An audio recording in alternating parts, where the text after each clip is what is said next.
नमो भगवते श्रीवासुदेवाय नमः। श्रीमद्भागवत द्वितीय स्कंद तृतीय अध्याय तृतीय सुख मुखुसुनी विष्णु भक्ति सारमणि से लीला श्रवणे आदर बलिला परीक्ष राजार सुख कहती शुद्ध चित्ते प्रसन्न नृपति अग्रते शिशुकोवाच शुण परीक्ष पुण्य देहा तुमते पचारिलु जाहा मनुष्य मध्य साधु प्राणी मरण काले ता जाहा जानी मरण काले जाहा जानी एवे कहि विज्ञान सार भकत जनक व्यवहार ब्रह्म तेज को जार इच्छा ब्रह्म भोजने तार दीक्षा इंद्रिय सुखे जार भाव से नर इंद्र को पूजिब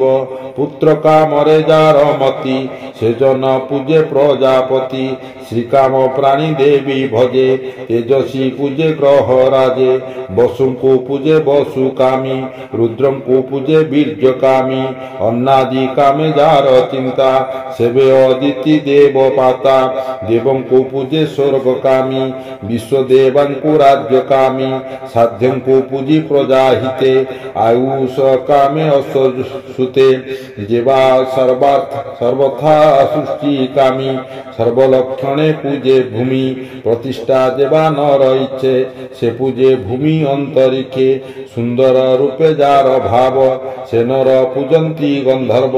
जे नर इच्छे दिव्य नारी भावे उर्वशी पूजा करी सकल अधिपत्य चिंता जे करे से पूजे विधाता जस इच्छई जे हु नर यज्ञ पूजंती यज्ञेश्वर धन भंडार जेवा चिंती वरुण चरणे पूजंती ईश्वर पूजे विद्यार्थी दंपति कामे उमा सती धर्मार्थी विष्णुर चरणे संतान अर्थे पितृगणे यक्ष को पूजे रक्षा कामे बालार्थी पूजे वे प्रभंजने सकल राज्य राजापणे से आसे पूजे मनुगणे शत्रु मारण इच्छा जेबे नैऋत्य अभिचार जोगे सोम को पूजे काम कामी अकामी आत्मारामे रमी अकामे अबा सर्वकामे जे अबा भजे मोक्ष कामे परम पुरुष चरणे जेबा भजंती दासपणे एभावे ताहंक जीवन जन्म मरणे धन्य धन्य परम पद जे लभंती विष्णु चरणे नित्य चिंती हरि भक्त जन संगे तरंग ए भव तरंगे ज्ञान प्रसरे भक्ति बले त्रिगुण हरई निश्चले आत्मा प्रसन्न सुविवेके गुणे असंग बेनी लोके कैवल्य सम्मत ये पथ ए भक्ति जोगिंकर मत केबा नरसे यही भावे आत्मार कैवल्य लाभे सौनुको वाच हेमंत सुख मुख शुणी से कुरु वीर चूड़ामणि पुणी से अभिमन्यु बला आन प्रसन्न किबा कला से कथा तुम्भ मुख शुणी तरिबु भव तरंगिणी तुम्भर इच्छा जेबे स्नेह सदय चित्ते सुत कह जे हरि कथा सभा मध्य भकते कहंती आनंदे से पंडु वंशे महारथ स्वभावे कृष्णर भकत बालक क्रीड़ा रस खेले से भजे कृष्ण पाद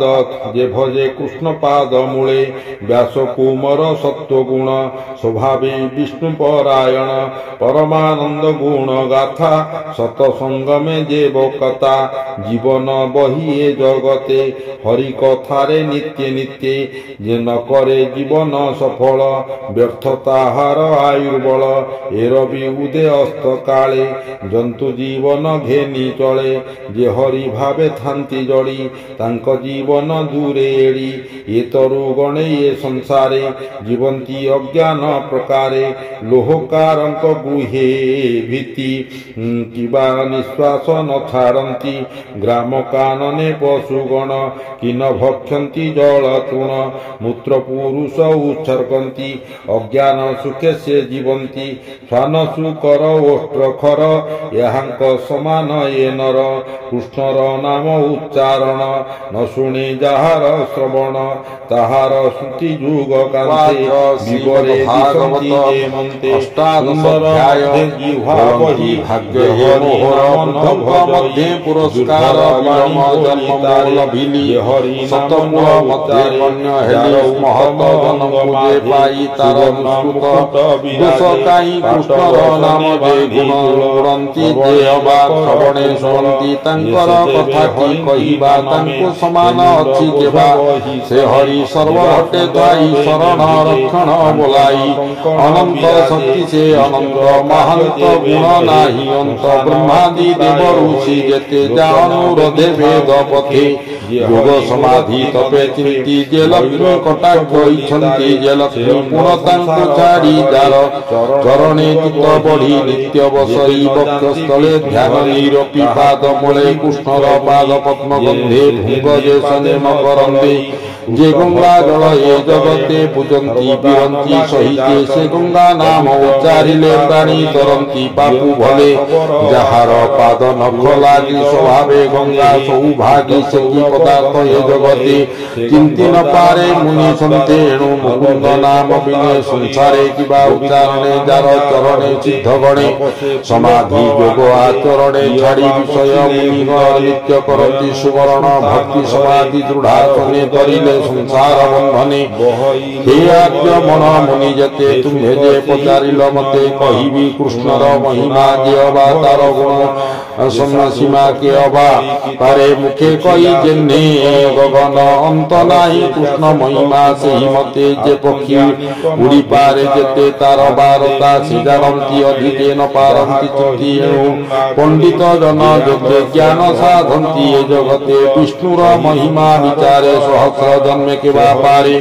এবে হো শুণ বিপ্রজনে হরিচরিত শুদ্ধ মনে সে পরীক্ষিত এক দিনী মৃগয়া অন্তে গলা বনে মৃগ ন পাই ঘোর বনে চ্যুতিত দূষিত বদনে জল ন পাই পথশ্রমে মিলিলা মুনিଙ୍କ আশ্রমে দেখই এক বৃক্ষ তলে ব্রাহ্মণ আসন নিশ্চলে আনন্দে মুদ্রিত লোচনে আত্মা নিবেশী যোগ ধ্যানে